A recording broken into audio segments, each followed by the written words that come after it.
Go ahead, babe. Hi. Hope you're having a great evening. This is Fred and Sheila with Hatfield McCoy Museum. And sometimes we do FS Investigates. Go to fredmccoy.com for information. Yep. Guys, you can look in the background, tell what this one's about. This is a video on Doug Harless. Mm-hmm. WKYT just done an update today on search warrants and what the state police said. And we'll let you hear it for yourself, and then we'll comment on the other side. Okay, here we go.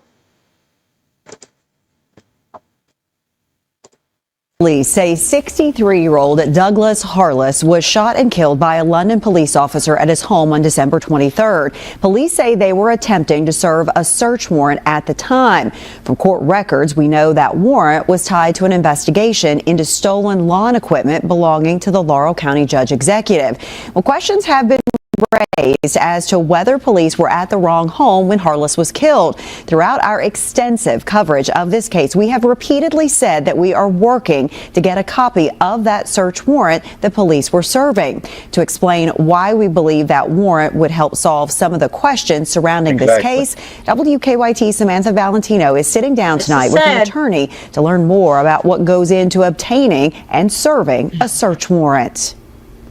While KSP says Doug Harless was killed at his home, 511 Van Zant Road, court records and dispatch audio from the shooting indicate police were attempting to serve a warrant at 489 Van Zant Road. We're at 49 Van Zant Road serving a search warrant. The only way to know for sure is by obtaining a copy of the warrant. The Laurel County courts say they've never received it. London police say all records have been handed off to KSP. While KSP initially told us they didn't have the warrant, 6 days later they told us they actually did have it, but they can't release it due to the ongoing investigation. So in applying for a search warrant, they have to list the location to be searched. Abe Mashney is the founding attorney of Mashney Law Criminal Defense in Lexington. He explains search warrants will also detail any items police are hoping to seize and a description of the location they want to search. A lot of times they're going to include GPS coordinates, they're going to include an address, a description. In some instances they'll include a picture of the residence or the thing to be searched.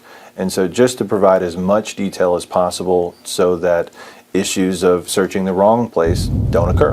Through an open records request, we obtained all of the London Police Department's policies and procedures. They detail what officers must do to obtain and execute a search warrant. In this section, they write, quote, the search warrant affidavit should particularly describe the house or place to be searched, including address and physical description of the exterior. A photo of the location is often an invaluable aid. The policy on searches also says a search supervisor will determine the type and number of personnel needed to serve the warrant and assign an entry team leader who has the sole responsibility of directing the team into the search area and holds the authority to stop the entry, quote, at any time if there are any doubts about whether or not a correct entry is about to be made. Samantha Valentino, WKYT.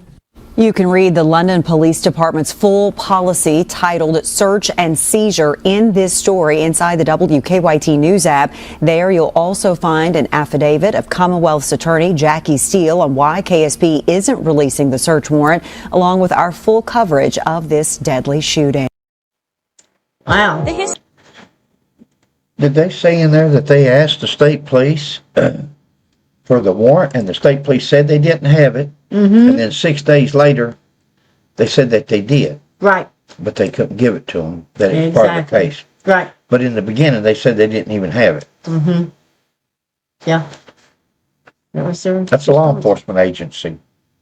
Why wouldn't they tell them that from the beginning? It's part of the investigation and we've got it, but we can't release it. Why would they say we don't have it for 6 days? That's interesting. Guys, it's not about the search warrant. Once again, it's about a search warrant affidavit. There's a search warrant affidavit supposed to have been filed in the clerk's office after the judge signed it, and it stays in the clerk's office. The search warrant actually goes with the officer to the scene.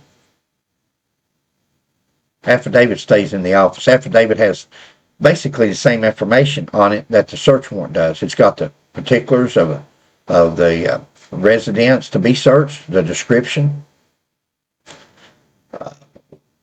You've got two homes there, one with 511, one with 489. And it's just now coming to somebody's attention that these are not the correct addresses. Amazon's been delivering to the wrong address. All these different Exactly. people, the mail. It's nonsense. That's what I was asking. Who believes that? Yeah. Who now? And you wonder why people have gotten till they distrust especially the state police.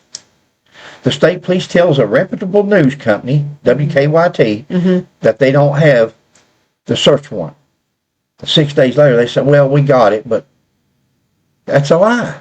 If you tell something that's not true, it's a lie. Once again, it's not about the search warrant. Why would the affidavit be so important to not let nobody see for 4 weeks now? Why would it be so important to, if they've taken the affidavit also out of the clerk's office? Can you do that? For their, well, evidently they have. The clerk's office is saying they don't have it. State police saying they've got the search warrant. Who's got the affidavit? There's an affidavit filed for a search warrant. You can't get a search warrant without first filling out the affidavit and a judge Going through the proper approving it. channels. Okay. That affidavit is the evidence. That affidavit holds in it, or it held in it 4 weeks ago. 4 weeks ago, it held in it the correct, whatever that investigator wrote down. The description of the house. Is it a double wide? Is it a single wide? Is it gray? Is it beige? Is it got a front porch on it, or has it got front steps on it? Is it on the left or the right? Is it on the left or the right? Has it got tars in front of it, or does it not have tars? Does it have a pond behind it, or does it have a pond in front of it? Guys, you wonder why nobody believes or trusts, and we're to believe that Doug Harless, on everything else that's been said and everything else that's been done on this investigation, we're to believe that we're supposed to take somebody's word for it that Doug Harless pointed a gun at a bunch of police officers. If that's so, why did only one police officer shoot? If Doug Harless was, because they're in a line, you're going in, you've got a point, but you've also got the follow-ups, secondary, and so on. If all these officers at the same time saw somebody pointing a gun at them, would they not have all, or several of them, more than one, shot? Interesting. Yeah, that makes sense. A lot of it don't make sense. It's a cover-up. It's a cover-up. It's just like the Johnny Edgerton case. It's just a cover-up. And people are tired of being hoodoo. People are tired of this.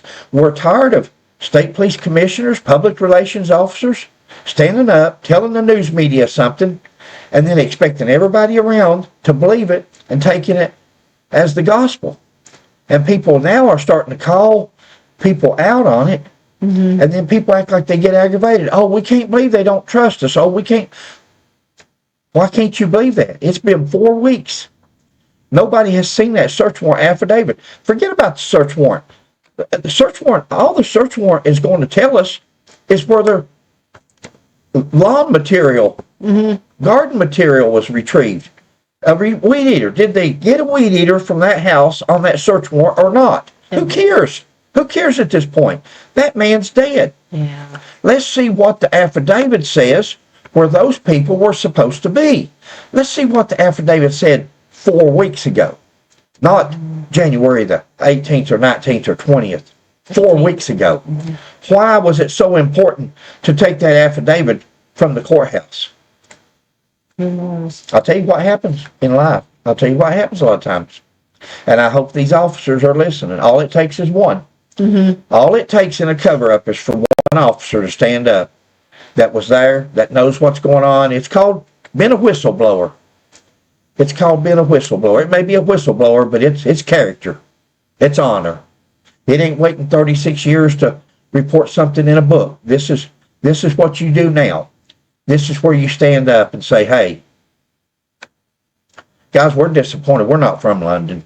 Naturally, y'all know that, but we're disappointed because that could also happen here. That could happen anywhere. Just as easily, yeah. It could happen anywhere.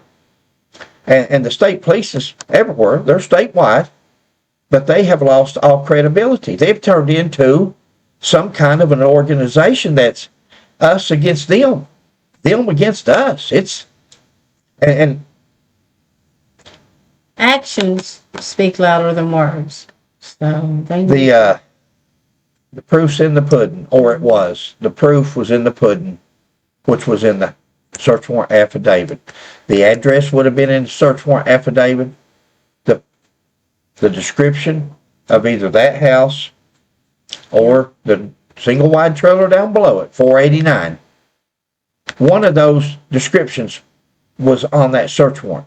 They had to put a description of where they were going to search. Mm-hmm. If they put that house and they put a beige double wide or wood structure, frame structure house with front porch with metal underpinning around it and a metal roof and so forth, with the address of 515 on the corner of the house underneath the light fixture. 511, you mean? 511. Okay. But they're trying to say now that this is 489. This has always been 489. It's just he gets his mail as 511. He's got a mailbox out there for 511. Mm-hmm. 489 is down the road, but 489 is actually something else. Oh. It's going to come out. I mean, you can try to, things is going to come out, and the longer you take, and probably what they're trying to do is get everything done so they can present it to a grand jury, so they can come back and have it all wrapped up in a nice little package when it's over with. So they can say, well, we took it to a grand jury, and the grand jury come back with a no true bill. It was just a misunderstanding. Wow. You're never going to gain trust like that. I can tell these law enforcement officers and agencies, you're never going to gain trust. People's losing trust in police officers and police agencies. Sad to say, but yeah. You're up, baby. All right, guys. You got something to add to it? No, I just wish that the truth would come out, which it will eventually. And just it bring closure to his family on why this happened. I mean, this is sad. That's all I can say. Sad.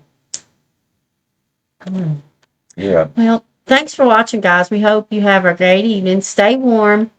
Please like, subscribe, and share. And we'll catch you on the next one. Thanks, guys.